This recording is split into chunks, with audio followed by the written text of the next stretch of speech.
प्यारे दोस्तों, आज हम आपके सामने लेकर हाजिर हुए हैं एक ऐसी रोंगटे खड़ी कर देने वाली कहानी जो आपके होश उड़ा देगी। जरा सोचिए, एक मामूली सी दाई और उसका सामना होता है एक ऐसी रहस्यमय रात से जहां वह एक झिन्नी के पूरे 12 बच्चों को जन्म देती है। और यकीन मानिए, उन बच्चों ने पैदा होते ही ऐसी अजीबो गरीब हरकतें शुरू कर दी कि देखने वालों के पैरों तले जमीन खिसक जाए। तो अगर आप भी डर और हैरत के इस सफर का हिस्सा बनना चाहते हैं तो हमारी इस वीडियो के आखिरी पल तक जरूर जुड़े रहिए। प्यारे दोस्तों, पंजाब के कदीम और पुरअसरार इलाकों में पोठोहार के पत्थरीले मैदानों के वसीअ सिलसिले अपनी सदियों पुरानी खामोशी और गहरे राजों के लिए मशहूर थे। इन वसीअ मैदानों के दरमियान तंग वादियों और ऊंचे पहाड़ों की आगोश में कलोहार का छोटा सा गांव बसा हुआ था। यहाँ जिंदगी की रफ्तार सुस्त थी और लोगों का तर्ज हयात अपनी रिवायतों और कदीम रस्म और रिवाज से बंधा हुआ था। शाम की धुंध अक्सर देर तक वादी को अपनी आगोश में लिए रहती और रात का सन्नाटा ऐसा होता था जैसे जमीन भी किसी अनकही का किस्से को सुनने के लिए सांस रोके खड़ी हो। इस वादी में रबिया नाम की एक बुजुर्ग दाई रहती थी। उसकी उम्र 70 और कुछ बरस थी और वक्त की गर्द ने उसके चेहरे पर झुर्रियों की गहरी लकीरें बना दी थीं। हर लकीर गुज़िश्ता जमाने की कहानी सुनाती थी। रबिया ने अपनी जवानी और अधेड़ उम्र कलोहार और आसपास के गांवों की खिदमत में गुजारी थी। उसके हुनरमंद हाथों ने अनगिनत बच्चों को इस दुनिया में लाने में मदद की थी और वह हर माँ के लिए उम्मीद और आसरा थी। कभी उसकी शोहरत दूर दूर तक फैली हुई थी। हर नए मेहमान की आमद उस बुजुर्ग दाई की महारत की मोहताज थी। लेकिन वक्त का पहिया घूमा और लोगों की पसंद बदल गई। अब नई और जवान दाइयों ने उसकी जगह ले ली थी। रबिया अब अपने पुराने घर के एक कोने में सिमट कर रह गई थी। उसकी बुजुर्ग आंखें अक्सर गुज़िश्ता जमाने की यादों में खोई रहती थीं।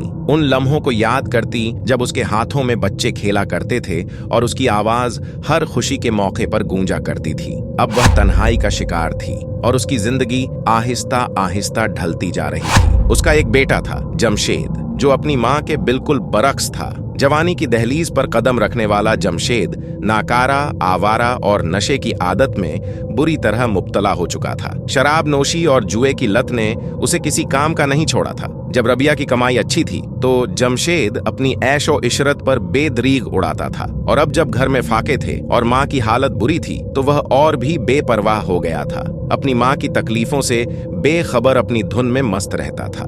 रबिया अपने बेटे की बेहिसी और अपनी बदहाली पर चुपचाप आंसू बहाती रहती थी। उसका दिल टूट चुका था लेकिन वह अपनी किस्मत पर सब्र किए हुए थी। एक सर्द शाम जब सूरज की आखिरी किरणें कलोहार की वादी पर फैल रही थीं और हवा में हल्की सी नमी और खिंचाव की बू थी, रबिया अपने पुराने और कमजोर बरामदे में बैठी हुई थी। उसकी नजरें दूर पहाड़ों की तरफ जमी हुई थीं, जहां शाम की धुंध आहिस्ता आहिस्ता उतर रही थी, वादी को अपने पुरअसरार आगोश में ले रही थी।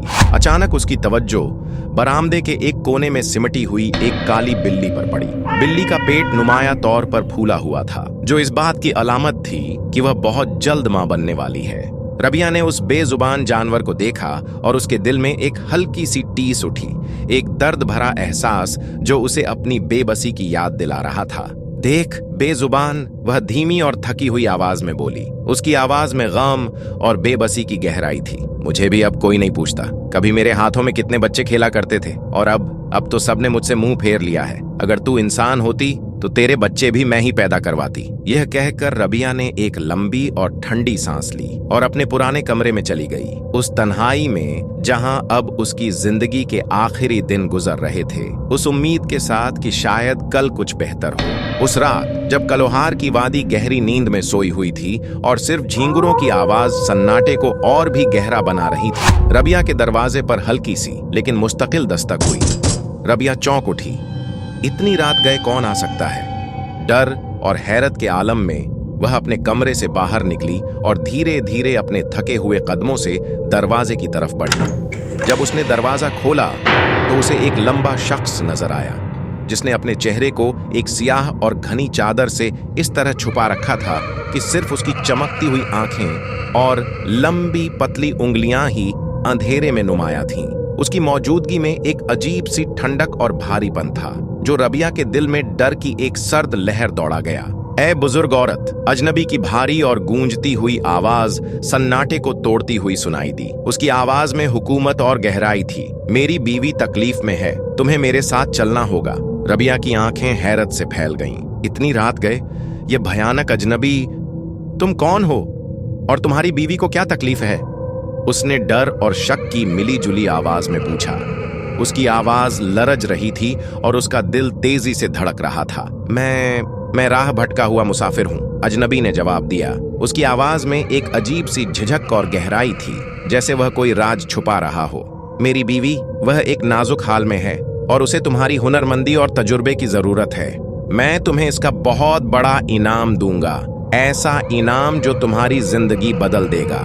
रबिया को उस अजनबी की कहानी पर यकीन नहीं आ रहा था, लेकिन उसकी दाईं होने की फितरत, लोगों की मदद करने की पुरानी आदत और घर में फाके की हालत उसे इनकार करने नहीं दे रही थी। उसने अपनी बुजुर्गी और कमजोरी को भुला दिया और उस अजनबी के साथ अंधेरी रात में निकल पड़ी, कलोहार की वादी से निकलकर अनजान पहाड़ों और घने जंगल की तरफ, यह जाने बगैर क्या इंतजार कर रहा है, किस रहस्यमय दुनिया में वह कदम रख रही है। रास्ता कोहिस्तानी और पुरपेच था। तंग और पथरीली पगडंडी पर चलते हुए रबिया को हर कदम पर डर और बेचैनी महसूस हो रही थी।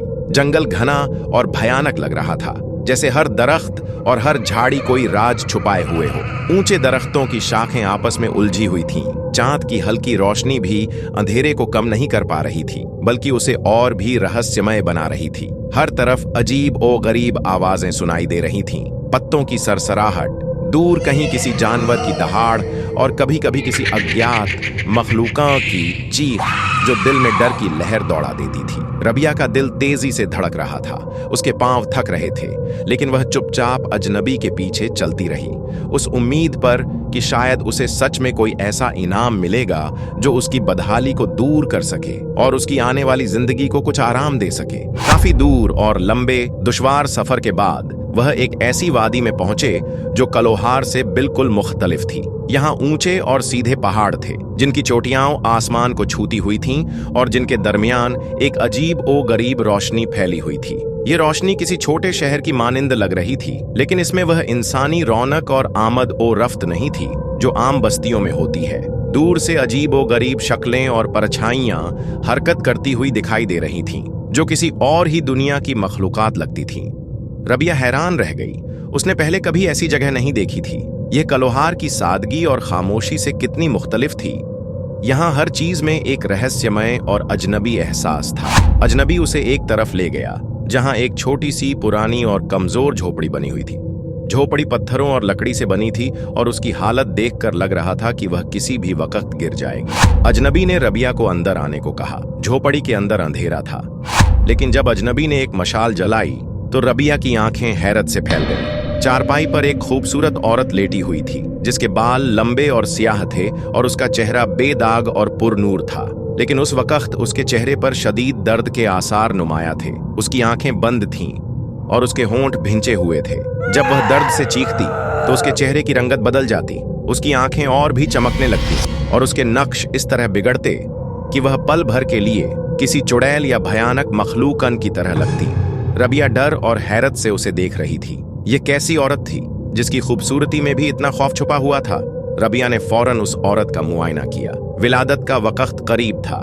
कुछ देर बाद औरत को शदीद दर्द होने लगा और वह चीखने लगी। उसकी चीखों में इंसानी दर्द के साथ कुछ और भी था जो सुनने वाले के दिल में डर पैदा कर सकता था। जब बच्चे पैदा होने लगे तो हर मंजर अजीब और हैरत अंगेज था। पहला बच्चा एक प्यारी सी बच्ची थी। जैसे ही उसने इस दुनिया में अपनी आंखें खोली, रबिया देखती रह गई। उसकी आंखें लंबी और इंतहाई खूबसूरत थीं और उनका रंग गहरा नीला था, जैसे आसमान का टुकड़ा उनमें समा गया हो।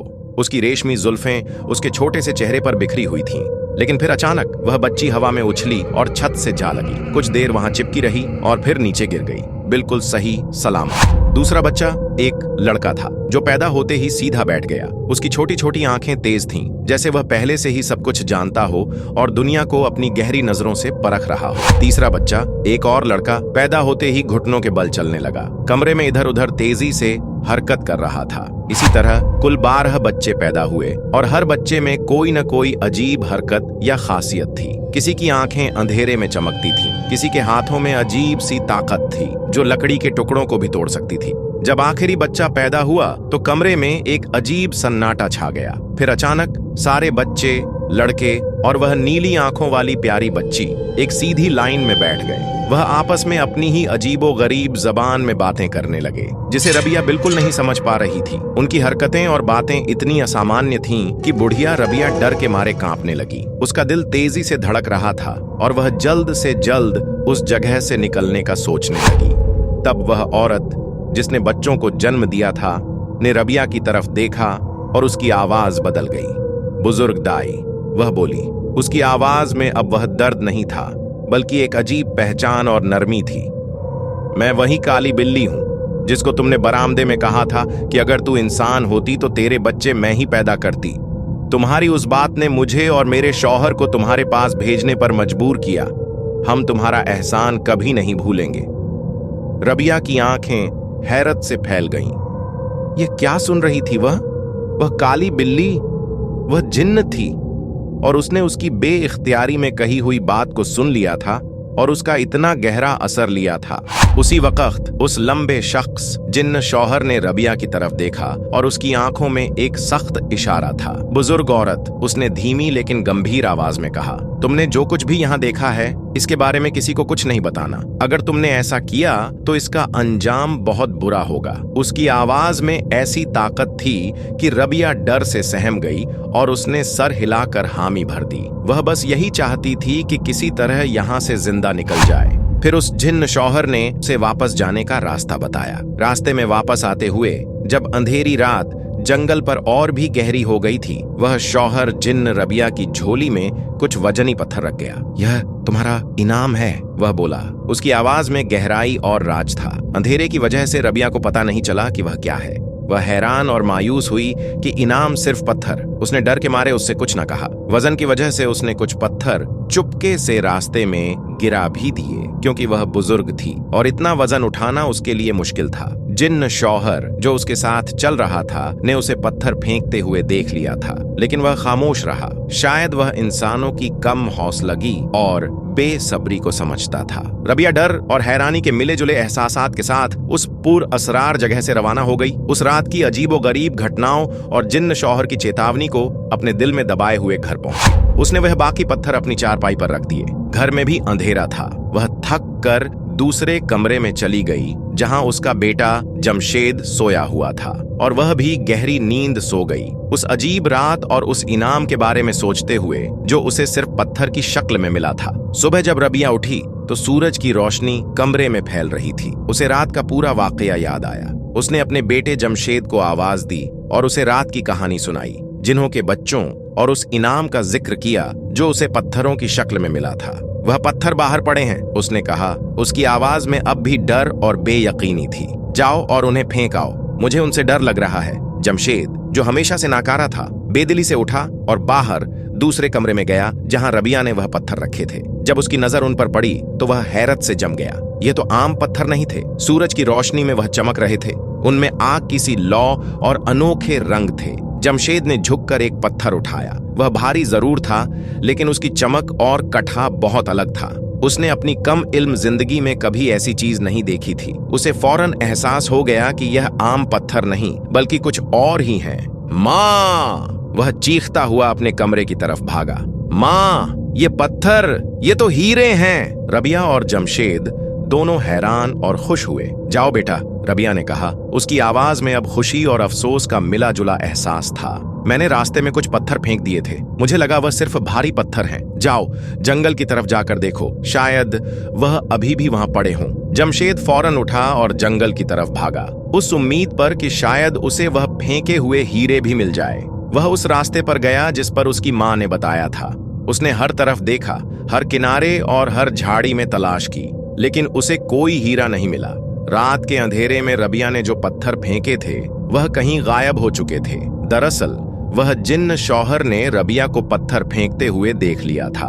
वह इंसानों की कम हौसलगी और बेसब्री से वाकिफ था, इसलिए उसने उस वक्त कुछ नहीं कहा। कुछ दिन बाद जब जिन्न की बीवी पूरी तरह सेहतमंद हो गई तो वह एक बार फिर काली बिल्ली की शक्ल में रबिया के घर आई। वह चुपके से कमरे में दाखिल हुई जहां रबिया सो रही थी और उसकी झोली में कुछ और चमकते हुए हीरे रख दिए। ये उन हीरों के बदले थे जो रबिया ने रास्ते में फेंक दिए थे। जिन्न बीवी जानती थी कि रबिया ने वह पत्थर अनजाने में फेंके थे और उसकी मदद करने का उनका वादा अब भी बाकी था।